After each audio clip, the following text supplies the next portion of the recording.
противно. Очень противно. Жить не хочется. В 10 языках мира, то есть это мировое издание. У нас их не показывают, но во всем мире об этом знают. 068, 77, 12. 12. 3 числа, приблизительно в часа 3 дня, пошла в магазин. Стояла в очереди. Сзади зашли русские, начали разговаривать с местным населением. О чем точно говорили, не знаю. Единственное, что я услышала, как один из местных показал в мою сторону пальцем и сказал: вот она, бандеровка. Из-за нее началась вся война, из-за таких, как они. Потому что они очень много там гавкают в Центральной Украине. Во всем виноваты они. Вот. Он сказал, это она, жена военного. Я поняла, что они на меня уже посмотрели скоса. Я быстро вышла из магазина.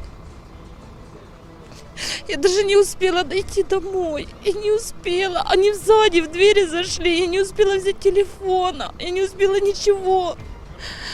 Они просто молча повалили меня на кровать, молча придавили автоматом, раздели.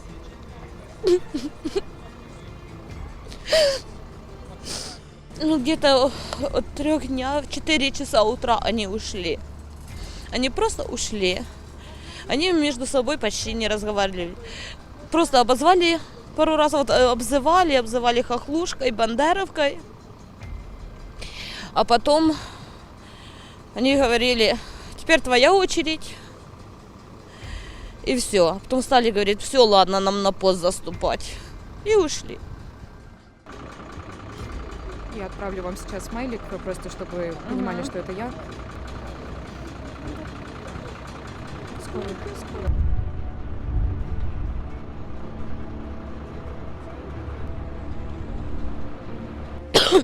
Я просто сама акушерка, я какую помощь себе нужно, я надала сама. Все остальное, я думаю, я там справлюсь. Я верю, что здесь будет Украина, и что наши отомстят, им просто отомстят. И я покажу пальцем тех местных, которые в меня тыкали. Я просто покажу мужу пальцем.